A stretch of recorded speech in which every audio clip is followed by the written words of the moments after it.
Hello Leo, welcome to my channel. I hope आप सब ठीक होंगे। आज हम एक जनरल रीडिंग करने वाले हैं for May 2022। Please keep in mind कि ये जनरल रीडिंग है तो शायद ये हर लियो के साथ रेजोनेट ना करे, पर अगर ये आपके साथ रेजोनेट करती है then please don't forget to like, share and subscribe to my channel and let's get started. This is for Leos, what is going on with Leos for May 2022। This is for Leos. What is going on with Leos for May 2022? This is for Leos. What is going on with Leos? This is for Leos. This is for Leos. What is going on with Leos?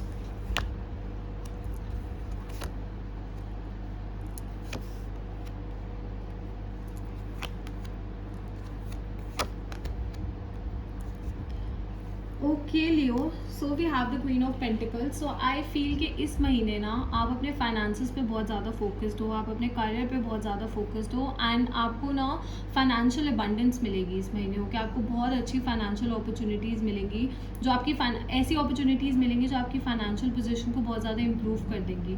Okay, ऐसी opportunities आपकी तरफ आएंगी जो अगर आपने like recent past में financial difficulties के साथ डील किया था या फिर फाइनेंशियल हार्डशिप्स देखी थी, तो आई सी के ऐसी अपॉर्चुनिटीज़ आएंगी जो उस प्रॉब्लम को सॉल्व कर देंगी। एंड ऑब्वियसली मुझे ऐसा लग रहा है कि आप इस टाइम पे अपने पैसे सेव कर रहे हो या फिर कहीं पे इन्वेस्ट कर रहे हो, तो you are really focused on your pentacles. आप अपने पेंटिकल्स एज एन आप अपने मनी पे बहुत ज़्यादा फोकस्ड हो एंड आप अपने पैसों का बहुत ज़्यादा ध्यान रख रहे हो एंड उनका सही यूज़ कर रहे हो। ओके, सो करियर फोकस दिख रहे हो इस टाइम पे मुझे आप बहुत ज़्यादा। आप में से बहुत ऐसे लोग हैं जिनका प्रमोशन हो सकता है या जिनको एक इंक्रीमेंट मिल सकता है या फिर कोई बोनस मिल सकता है, तो उसके भी चांसेस हैं and that's a very good thing. तो मुझे फाइनेंशियल स्टेबिलिटी आती हुई दिख रही है and at the same time when it comes to your love life, तो मुझे जनरल स्टेबिलिटी भी दिख रही है आपकी ज़िंदगी में आती हुई, बिकॉज आपका जो फोकस है वो उन चीज़ों पे है जो आप चाहते हो रादर देन उन चीज़ों पे जो आपको नहीं चाहिए। ओके, तो you are focus on the things that matter for you. जो चीज़ें आपके लिए मैटर करती है आपने उन चीज़ों पे फोकस करा हुआ है, जो चीज़ें आपके लिए मैटर नहीं करती हैं उनसे आप अपना ध्यान हटा रहे हो। ओके, मुझे ऐसा लग रहा है कि किसी डिसीजन को लेकर थोड़ी सी कन्फ्यूजन हो सकती है। ओके, अगर मैं दोनों एस्पेक्ट्स की बात करूँ, जैसे अगर मैं आपके करियर की बात करूँ, तो ऐसा हो सकता है कि आप थोड़े से कन्फ्यूज हो कि आपको पैसा कहाँ इन्वेस्ट करना चाहिए। ओके, किस स्कीम में पैसा इन्वेस्ट करना चाहिए या फिर वेदर आपको किसी न्यू बिजनेस में इन्वेस्ट करना चाहिए या फिर किसी पर्टिकुलर स्टार्टअप में इन्वेस्ट करना चाहिए, ऐसा कुछ हो सकता है, या फिर गोल्ड परचेज करना चाहिए। कोई भी कन्फ्यूजन हो सकती है when it comes to your finances. मुझे ऐसा दिख रहा है कि आप थोड़े से डाइसी हो कि आपको अपना पैसा कहाँ इन्वेस्ट करना है।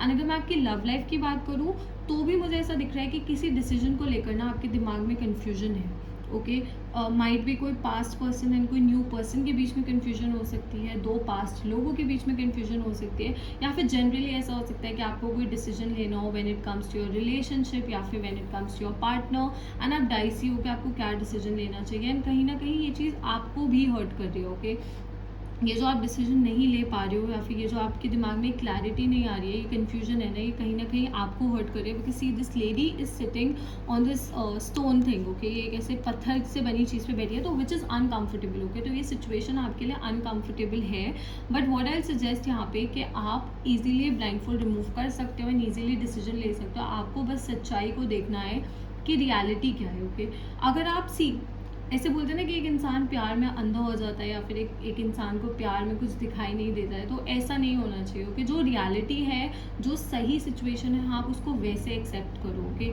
आपको चीज़ों को मोल्ड करने की ज़रूरत नहीं है, चीज़ों को बदलने की ज़रूरत नहीं है, आपको बस ट्रूथ को एक्सेप्ट करना है and then things are going to get clearer. Okay, चीज़ें और ज़्यादा क्लियर हो जाएंगी। We also have the 3 of pentacles यहाँ पे। सो कुछ लोगों के लिए मुझे रीयूनियन के चांसेस दिख रहे हैं विद अ पास्ट पर्सन। अगर कोई पास्ट पर्सन है जो आपकी ज़िंदगी में वापसी आने की कोशिश कर रहा है, तो मुझे रीयूनियन के चांसेस दिख रहे हैं फॉर सम पीपल। ओके, बहुत कम लोगों के लिए ऐसा मुझे दिख रहा है, might be for you. Okay, ऐसा हो सकता है, बट ज़्यादातर लोगों के लिए मुझे ऐसा दिख रहा है कि आप लोग कोई एग्ज़ाम्स दे रहे हो या फिर किन्हीं एग्ज़ाम्स के लिए प्रिपेयर कर रहे हो। जैसा मैंने कहा कि आप अपने करियर पे बहुत ज़्यादा फोकस्ड हो, तो अब करियर का मतलब जॉब भी हो सकता है, बिजनेस भी हो सकता है, आपकी स्टडीज़ भी हो सकती है। तो आप में से बहुत ऐसे लोग हैं जो हायर स्टडीज़ के बारे में प्लान कर रहे हो। Okay, you are planning about higher studies कि कहाँ पढ़ना चाहिए, क्या पढ़ना चाहिए, क्या करना चाहिए। तो ये सब चीज़ें आपके दिमाग में चल रही हैं, या फिर आपके एग्ज़ाम्स हो सकते हैं किसी भी चीज़ से रिलेटेड, कोई गवर्नमेंट एग्ज़ाम्स हो सकते हैं, कोई प्राइवेट एग्ज़ाम्स हो सकते हैं, कोई भी एग्ज़ाम्स हो सकते हैं।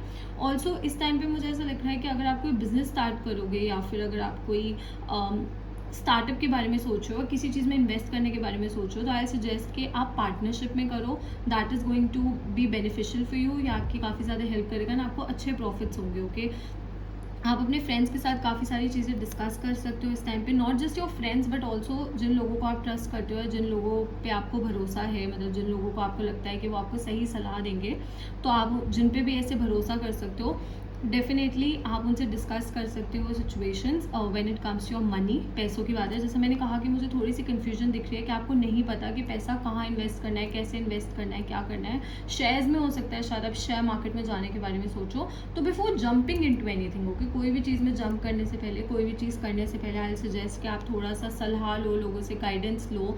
एंड इस महीने आप अपने फ्रेंड्स के साथ काफ़ी टाइम स्पेंड कर सकते हो. आप कोई शॉर्ट ट्रिप पे जा सकते हो अपने फ्रेंड्स के साथ, मुझे उसके भी चांसेस दिख रहे हैं. प्यार, एक न्यू एनर्जी आपकी ज़िंदगी में आ रही है, ऐसा भी दिख रहा है. सो आप किसी से मिल सकते हो, किसी फ्रेंड के थ्रू या किसी नोन पर्सन के थ्रू ऐसे किसी से मिल सकते हो.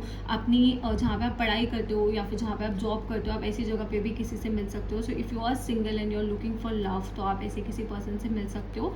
मैं ये नहीं बोलूँगी immediately you will start loving that person या फिर you both will jump into a relationship, नहीं. बट हाँ, you guys can start off as friends. आप लोग फ्रेंड्स की तरह बात करनी स्टार्ट कर सकते हो, एक दूसरे को जानना स्टार्ट कर सकते हो.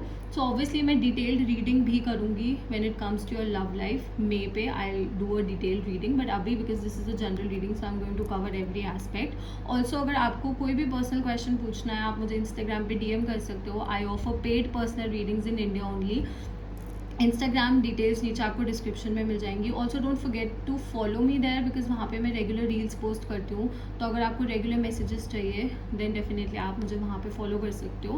But I do see some partnership happening. Partnership अब लव में भी हो सकती है, आपके कार्य में भी हो सकती है. एंड ऑब्वियसली एक रिलेशनशिप भी एक पार्टनरशिप ही होती है, बिकॉज 2 पीपल कम टुगेदर, 2 लोग साथ आते हैं and then they invest into something. Okay, वो एक चीज़ में इन्वेस्ट करते हैं एंड किसी चीज़ को वर्क करने की कोशिश करते हैं. ओके, तो एक यू डिज़र्व ऐसा रिलेशनशिप जहाँ पे दोनों तरफा इक्वल एफर्ट्स हो. ओके, सो अगर आपने पास्ट में बहुत अच्छे रिलेशनशिप्स नहीं देखे हैं, देन आई सी कि इस टाइम पे आपकी लाइफ में ऐसे रिलेशनशिप्स आ सकते हैं जहाँ पे यू विल फाइंड समवन जो जितना आप उस चीज़ में इन्वेस्ट करो वो भी उतना ही इन्वेस्ट करेंगे, विच इज़ ग्रेट. ये बहुत अच्छा कार्ड है यहाँ पे. Okay, we also have the 7 of swords. So थोड़ा सा लियो केयरफुल रहना है when it comes to making your decisions. Okay, कोई भी डिसीजन हो उसको लेकर थोड़ा सा केयरफुल रहना है. There could be people around you जो आपको बेवकूफ़ बना सकते हैं या फिर आपके साथ गेम्स खेलने की कोशिश कर सकते हैं, तो थोड़ा सा अटेंटिव रहना है. ओके, आपको ये चीज़ हर्ट कर सकती है. जैसा मैंने कहा कि you are thinking about investing your money, so तभी मैंने कहा है कि सोच समझ के करो, बिकॉज कोई शायद आपकी अच्छाई का फ़ायदा उठाने की कोशिश कर सकता है, कोई आपको मिसगाइड करने की कोशिश कर सकता है, ऐसा भी हो सकता है. या कोई फ्रेंड भी हो सकता है, कोई नोन भी हो सकता है. मतलब you have to be very careful. Okay, आपको केयरफुल रहना है. अगर मैं लव लाइफ की भी बात करूँ तो हर एक चीज़ को केयरफुली हैंडल करना है. ओके, जल्दबाजी में ऐसे फटाफट कोई डिसीजन नहीं लेना है. हर एक एस्पेक्ट को जानना है, जल्दी से किसी की बातों में नहीं आना है. ओके, कोई आपको भड़काने की कोशिश कर सकता है, कोई आपको गलत चीज़ सिखाने की या समझाने की कोशिश कर सकता है, तो उसकी भी पॉसिबिलिटी दिख रही है मुझे. You have to carefully handle things. इस पर्सन ने ना सॉर्ड्स पकड़ी हुई है, अगर ये सॉर्ड्स गिर गई तो इनके पैरों पे लगेंगी. ओके, तो कोई भी डिसीजन लेने से पहले, कुछ भी मूव करने से पहले, कुछ भी ऐसा करने से पहले केयरफुली सोचना कि उसके कॉन्सिक्वेंसेस क्या हो सकते हैं या फिर उसका क्या नुकसान हो सकता है, उसका क्या फ़ायदा हो सकता है. तो मेजर एवरीथिंग. ओके, हर एक चीज़ को मेजर करना है and then make a decision, जल्दबाजी नहीं. And this card is obviously associated with lying, cheating and stealing. So there could be someone in your life जो आपको धोखा दे सकता है, आपके पीठ पीछे चीज़ें कर रहा हो सकता है, ऐसा भी हो सकता है. तो इस चीज़ का थोड़ा सा केयरफुली ध्यान रखना है. कुछ लोगों के लिए कोई पास्ट पर्सन भी वापसी आ सकता है, जिसने पहले भी गेम्स खेली थी एंड दोबारा वो गेम्स खेलने की कोशिश कर सकता है. तो again you have to carefully like handle things. Okay, आपको चीज़ों को केयरफुली हैंडल करना है, जल्दबाजी नहीं करनी है. We also have the ace of cups यहाँ पे. So beautiful card. Okay, it's a beautiful card. So आपकी रीडिंग के लास्ट में ये वाला कार्ड है which is amazing. So I see abundance coming in your life. Okay, चीज़ें सी आपके फेवर में वर्क करने लग जाएंगी. ओके, हर एक चीज़, be it your financial life, be it your love life, be it your emotional health, everything is going to work in your favour. You just have to make the right decisions. Okay, आपको बस सही decisions लेने हैं. Ultimately हर एक चीज़ depend करती है कि हम क्या डिसीजंस लेते हैं, हम लाइफ में क्या करते हैं. ओके, सो अगर आप सही डिसीजंस लेते हो, सही चीज़ें करते हो, definitely things are going to work in your favour. Abundance की अपॉर्चुनिटी मुझे आती हुई दिख रही है, जैसा मैंने कहा कि मुझे बहुत लोगों के लिए नया प्यार ज़िंदगी में आता हुआ दिख रहा है, तो you should welcome such an energy. Also financial opportunities बहुत अच्छी आएंगी। सी, ज़िंदगी में, लाइफ में, you will always find good and bad people, okay. अच्छे लोग भी होंगे, बुरे लोग भी होंगे, so you will have to make a decision. See, ये वाला कार्ड ना इन दो कार्ड्स के बीच में आया है, तो अब आपको चूज़ करना है कि आपको पता है आप ये डिजर्व करते हो, कि you know you deserve happiness, you know you deserve abundance, but you will have to carefully make a decision कि आप किस चीज़ को चूज़ करो एंड इसको ना करो। एंड पास्ट के बारे में ज़्यादा मत सोचो, जो होना था, जिसने जो करना था वो उसने कर लिया। Okay, take lessons but don't cling on to that. Okay, उस चीज़ पे क्लिंग मत रहो, कि मतलब ये ना हो कि आप बस उसके बारे में ही सोचते रहो एंड आगे ना बढ़ पाओ। ओके, सो जो होना था वो हो गया, जिसने जो करना था वो उसने कर दिया। Now just take the lessons and move on, and this is coming in your life. Okay, खुशियाँ आपकी ज़िंदगी में आने वाली है, हैप्पीनेस आने वाली है, अबंडेंस आने वाली है। It's a beautiful beautiful card. If you are planning for a baby, then मुझे उसके लिए भी बहुत पॉजिटिव आउटकम दिख रहा है। ये बात शायद मैंने आपकी पहले की भी कुछ रीडिंग्स में बोला था, तो आप बेबी के लिए प्लान कर सकते हो इस टाइम पे। पॉजिटिव आउटकम दिख रहा है मुझे। ओवरऑल भी अगर कोई एग्जाम्स के रिजल्ट्स आने वाले हैं, कोई और भी रिजल्ट्स आने वाले हैं, देन वो भी मुझे आपके फेवर में वर्क करते हुए दिख रहे हैं। Just take sensible decision. Okay, यहाँ पे इस पूरी रीडिंग को मैं सम अप करूँगी तो यही बोलूँगी कि सेंसिबल डिसीजन लेना, गलत डिसीजन मत लेना, किसी की बहकावे में आके, किसी की बातों में आके। Don't spoil something good. Okay, Leo, so that's all. I hope this reading resonated with you. If it did, please don't forget to like, share and subscribe to my channel, and I'll see you next time. Bye.